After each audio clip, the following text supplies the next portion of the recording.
Hey everyone, it's Kenlyn, and I'm doing a Pluto series. Today is going to be about the spiritual opportunities inside of Pluto's movement into Aquarius.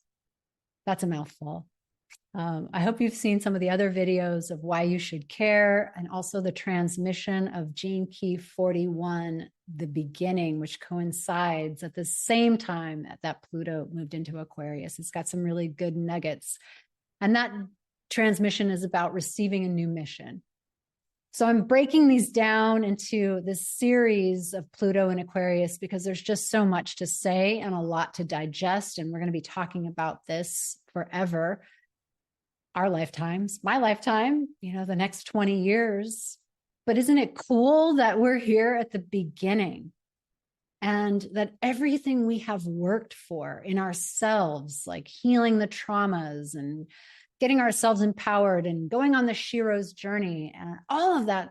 And if you haven't done that, you get to do that. But all of that stuff is now taking us to be like this next level. I mean, we've been prepared to really break out into something that's new, and it couldn't have happened any later, honestly, because we're just trashing the planet and trashing each other.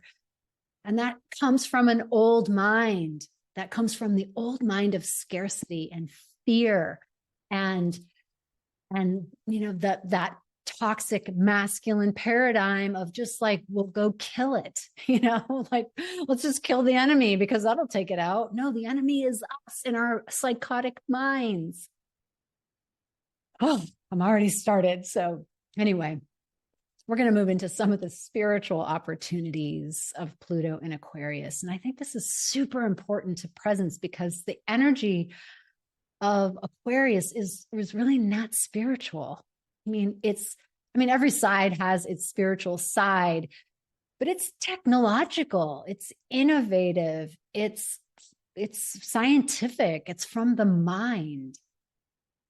But there's this other realm. And if we really put some Piscean aspects of it, this heart, this oneness consciousness, this spiritual awakening, and really Uranus rules Aquarius. So that's entirely likely that there are also these bursts of enlightenment waiting for us to see, poof, like something new. We think the world is just this. It's not. Quantum physics is really what opened up an entire spirituality, because we get to see that what we focus and put our attention on actually comes into existence. It's part of the morphogenetic field. And I talk about that in the Gene Key 41 transmission. But if we don't understand the context of spirituality with Pluto and Aquarius, then we might miss it. And, we got 2 decades to work with it. But here we are at the beginning, and it matters how we start. It matters how we complete the old. So it's an emptying of the old. And it's really a deep listening of the new. And that's really where we start our spirituality, isn't it? With listening. We clean out so that we can hear the voice of God, Goddess, the voice of our higher self, the voice of evolution, the voice of spirit, the voice of Mother Earth. However you want to label it, we want to be able to hear the higher calling, not our ego self that wants to preserve itself and accumulate things in order to be safe. I get it, but safety is kind of like, you got to have that inside your crown chakra, your root to your crown. You get to build safety inside yourself. You get to build nervous system resilience inside yourself, because this is a wild, fast ride. And don't you want to be here for it? I mean, you do, because you're here. You're listening to this, so you do, even if you think you don't. So this is an evolutionary transit. I've said that before. So we want to marry whatever's coming up to spirit, because our AI technology is just not worth shit if it's not married to spirit, if it's not in service to the entirety of creation, to the impulse of life force energy. And so we can evaluate everything in that way. Does it serve in that way? And as divine feminine women, particularly receiving the codes of the awakening in our embodiment of the divine feminine, I mean, men have it too, but we are built for that. When we awaken to that, our channel becomes clearer. Does this actually serve the whole? Does it serve God, Goddess? Does it serve beauty? Capital B.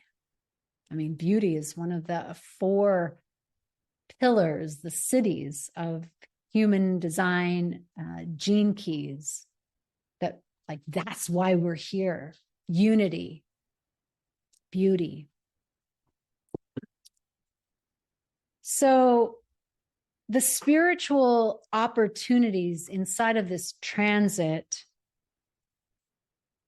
are to serve the whole, to listen deeper in your embodiment, to shore up your nervous system so that you're not taken on a wild ride of fast moving electrical energy. It's also taking your shadow work and being skillful at seeing the shadow in the collective and not buying into it. One of the shadows is getting hijacked by a mob mentality. And instead, practice discernment. And when we do those things, we are poised for rapid spiritual technology. You think about it, like we get to time jump.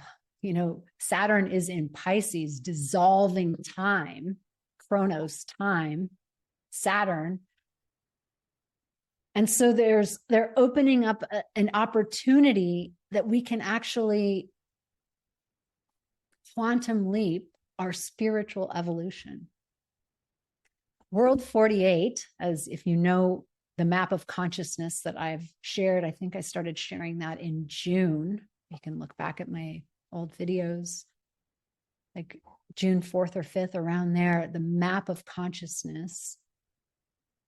We're living in a dimensional reality that's been given a number, 48, which is devoid of consciousness. But this transit gives us access to the imaginal realm, world 24. And that realm is non-causal. That's where timelines get jumped, because you don't have to stair step your growth. It's also the realm of miracles. It's the realm of serendipity. It's beyond luck and intentional. It has a frequency of intentionality in it.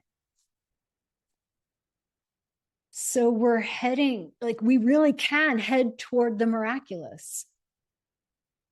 I think that's exciting to be alive, knowing that we can be in a body, experiencing the 3D plane and connected to the multidimensional plane, the plane of no time, timelessness, no linearity, healing in all directions,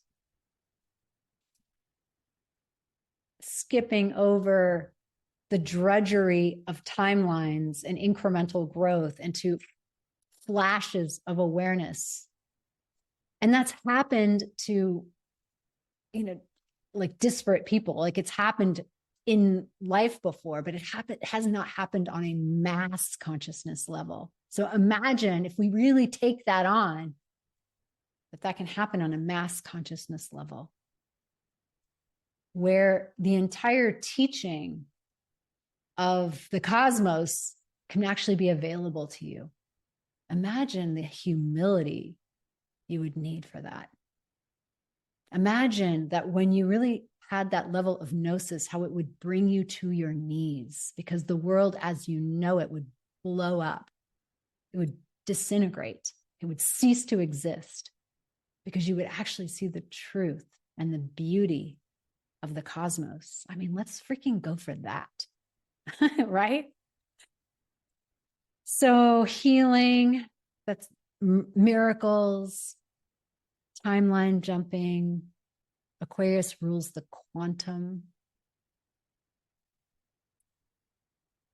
It rules bringing something from nothing. And so to me, that's how we compete with AI. You know, we stay relevant because our gnosis can actually track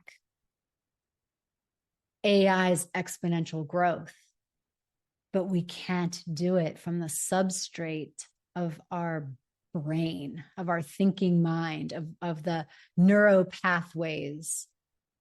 We actually have to be the vessel that can receive more information from the other realms, from the divine, from God, goddess, from our higher self, spirit, however you want to say it.